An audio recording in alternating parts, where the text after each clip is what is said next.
Operation सिंदूर समाप्त हुए अभी साल भर भी नहीं हुआ होगा, तब तक भारतीय सिविल सोसाइटी की तरफ से कई सेक्टर्स से देखा गया कि एक मांग उठने लगी कि अब पाकिस्तान को रीच आउट करना चाहिए, उनसे पीपल टू पीपल कांटेक्ट करना चाहिए।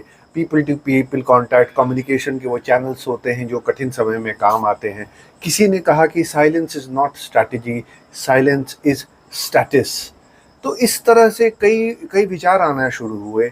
ये पीपल टू पीपल कांटेक्ट जो है, ये मैंने देखा है कि शुरुआत से ही वर्षों से भारत को पाकिस्तानी सिविल सोसाइटी पे बहुत भरोसा है कि पाकिस्तानी सिविल सोसाइटी जो है वो बड़ी अच्छी है। आप कई किस्से सुनेंगे कि पाकिस्तान में गए तो कैसे किसी ने पैसा नहीं लिया, बड़े अच्छे लोग व्यवहार करते हैं। ये सारी चीज़ें अपनी जगह है और सही भी हो सकती हैं, पर क्या कभी हमने सोचा है कि यही सिविल सोसाइटी पाकिस्तान की एक क्राइसिस के समय क्या अपनी पाकिस्तानियत छोड़ेगी?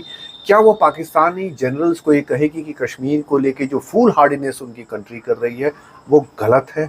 क्या उन्होंने कभी भी, आपने सुना कि पाकिस्तानी सिविल सोसाइटी ने अपनी आर्मी की मैक्सिमलिस्ट पोजीशन पे उंगली उठाई या कहा कि हम अपनी इकोनॉमी पे हम लोग क्यों नहीं ध्यान देते और पाकिस्तान भारत से युद्ध में हमारा ध्यान क्यों है?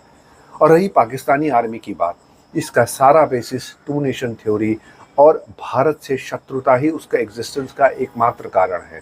तो इनसे हम शांति की उम्मीद करते हैं।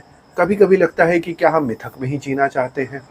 क्यों हम ऐसी चीज़ें सोचते हैं कि एक तरफ जब आसिम मुनीर जो डोनाल्ड ट्रंप के एक कुरियर बॉय हो चुके हैं, तो अपने फेवरेट फील्ड मार्शल या फेवरेट कुरियर बॉय को क्या डोनाल्ड ट्रंप इस अवस्था में कभी भी छोड़ेगा? अगर कोई ऐसा परिस्थिति, ऐसे कदम उठाते हैं किसी भी परिस्थिति में डोनाल्ड ट्रंप, उनका क्या साथ छोड़ेंगे?